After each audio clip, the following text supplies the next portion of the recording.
Lihat sebenarnya kan kalau dari KPU bilangnya semua partai politik sebenarnya diundang untuk hadir.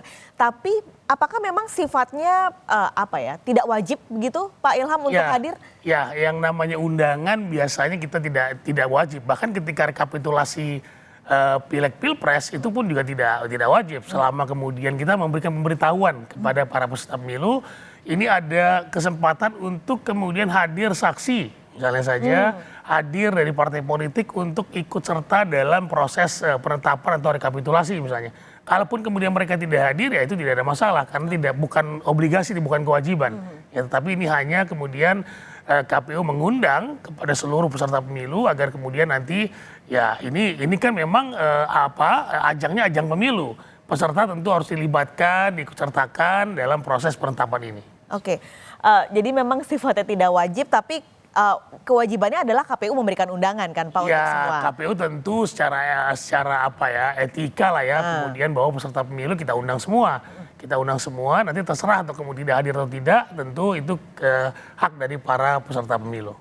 Tapi kalau waktu periode pemilu sebelumnya, waktu Pak Ilham memegang di KPU, hadirkah semua partai politik waktu itu? Ya sepertinya juga tidak hadir semua ya, tentu mereka menganggap ini penting atau tidak, atau juga ada yang walau alam ya, ada yang mungkin belum legowo dan sebagainya gitu ya, tentu itu menjadi hak dari partai politik.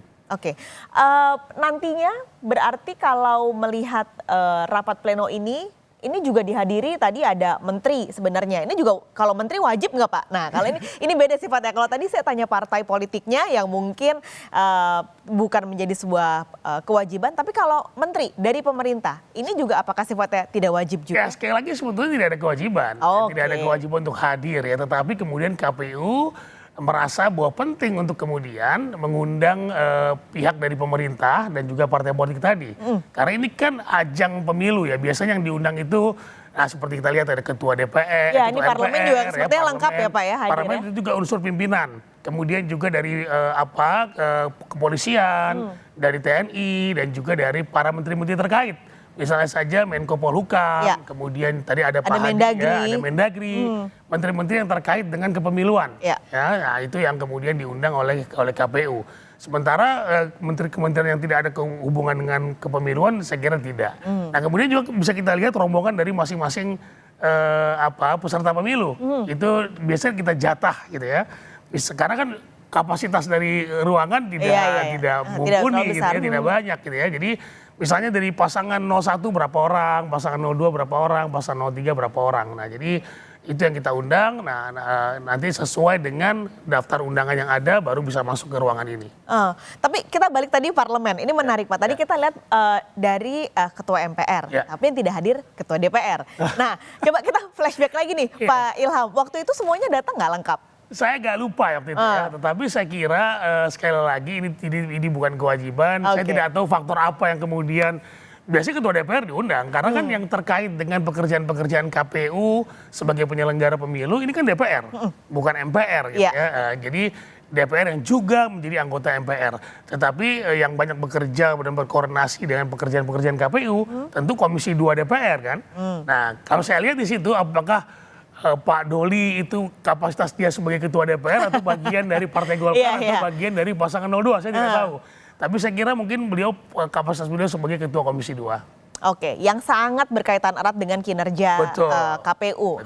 Oke, setelah ini biasanya rapat pleno selesai, ini biasanya nanti dari pasangan, kita nanti kalau udah tanda tangan sebutnya apa nih? Calon presiden atau sudah jadi presiden dan wakil presiden? Ya kalau presiden kan presiden terpilih ya. Presiden terpilih berarti. Karena dia belum dilantik kan. Dia belum dilantik. Karena dia sudah ditetapkan sebagai pemenang, maka bisa disebutkan sebagai presiden terpilih. Nah memang waktunya masih sangat lama ya, masih 6 bulan lah, sekitar 5-6 bulan, 20 Oktober ya kita tunggu saja prosesnya bagaimana kemudian DPR nanti menyiapkan. Nah saya tidak tahu tahun ini ya, dulu tahun 2019 itu KPU diajak turut serta berkoordinasi dengan MPR terkait dengan mekanisme pelantikan. Ya. Sama juga ketika mekanisme pelantikan anggota DPR pada tanggal 1 Oktober yang akan datang gitu ya. Itu penginapan bahkan kami yang handle gitu, KPU yang handle. Karena kan prosesnya itu masih di tangan KPU karena belum dilantik seperti itu kan. Nah, jadi nanti saya tidak tahu koordinasinya seperti apa. Saya kira KPU nanti akan berkoordinasi dengan MPR ya untuk kemudian bagaimana proses pelantikannya, apa bagian dari pekerjaan KPU dalam proses pelantikan ini, apa kemudian bagian dari proses pelantikan oleh MPR seperti itu. Oke, jadi memang ada yang terpisah bagiannya, ada yang dari ini kita lihat sepertinya ini gambar. Oke, ini gambar tadi ketika Prabowo dan Gibran sudah datang hadir di kantor KPU pagi tadi memakai pakaian putih. Ini kalau kita lihat semua tim 02 semuanya putih ya Pak ya, kompak. Semua pakaiannya putih. Tadi sudah Nggak biru muda lagi ya? Enggak, kita udah ganti. Karena udah jadi presiden terpilih ya. Iya. Udah ketok palu dari Mahkamah Konstitusi dan tinggal menunggu rapat pleno pada hari ini. Pak, majuan sedikit Pak. Majuan sedikit. Oke, ini kalau kita hitung juga Pak Ilham kan sidang MK kemarin tanggal 22, ini selisih berarti sekitar 2 hari. Aturannya memang seperti itu ya Pak? Kalau di Undang-Undang 7 2017 itu diatur selama 3 hari. Tetapi KPU mungkin mengambil waktu yang saya kira memang tidak sulit ya, karena mungkin KPU sudah menyiapkan draftnya, pembelajaran dari proses ketika putusan MK yang memperbolehkan usia 35 tahun gitu ya, gitu kan KPU sempat kena etik ya, karena ketika itu PKPU-nya belum disiapkan, masih PKPU lama. Nah jadi itu juga disoal kemarin di MK, kemudian juga katanya ada juga yang akan melakukan proses hukum ke petun gitu ya.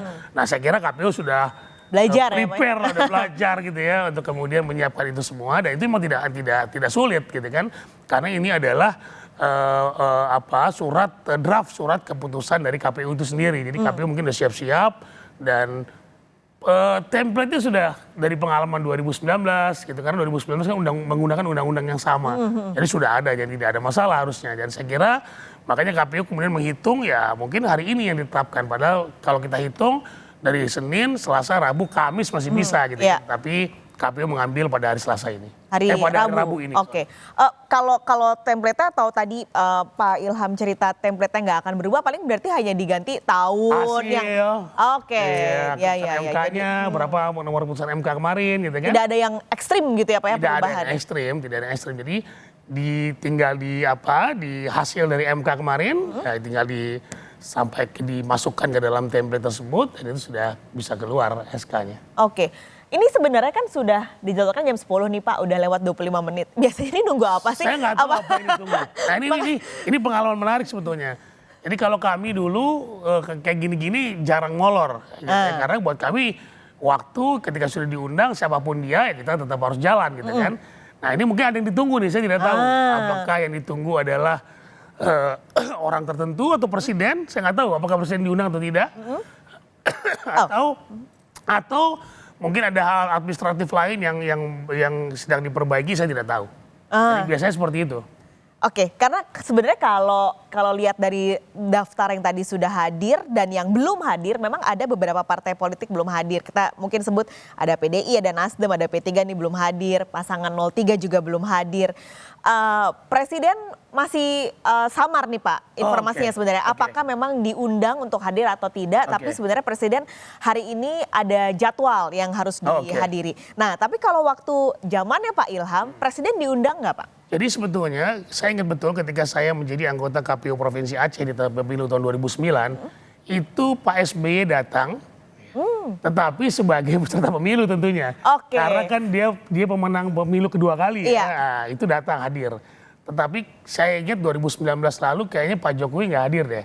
Oh, padahal dia sebenarnya pemenangnya ya waktu itu. Saya agak lupa waktu itu ya, tapi perasaan saya tidak, karena ketika itu penetapan langsung ditetapkan dan sepertinya Pak Presiden tidak hadir. Tapi kan simbol negara as a presiden itu sudah diwakilkan oleh Menko Polhukam dan Mendagri gitu ya. Harusnya seperti itu. Jadi saya kira harusnya dimulai saja kalau memang sudah representatifnya sudah semua dan saya kira KPU juga akan mengkonfirmasi kepada pihak-pihak yang diundang apakah hadir atau tidak. Ya kan, misalnya jam berapa datang gitu kan, kemudian kita akan tetapkan jam 10. Nah ini tentu harusnya alangkah lebih baiknya kemudian KPU mengkonfirmasi, ya kalau tidak datang dimulai saja gitu. Karena ya agar kemudian KPU nampak lebih profesional, tepat Iya, waktu dan sebagai penyelenggara tentu harus betul-betul firm gitu. Pun menghormati mereka-mereka yang sebenarnya hadir secara on time ya Pak. Iya, salah satunya itu kan. Iya. Seperti itu. Ini udah cukup banyak sebenarnya kalau dihitung dan dilihat mereka yang sudah hadir, 02 sudah hadir, 01 sudah hadir.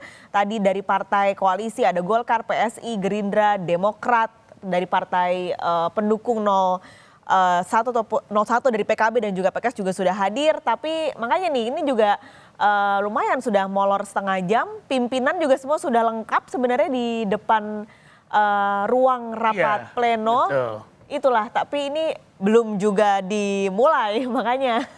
Ini video tadi sudah hadir.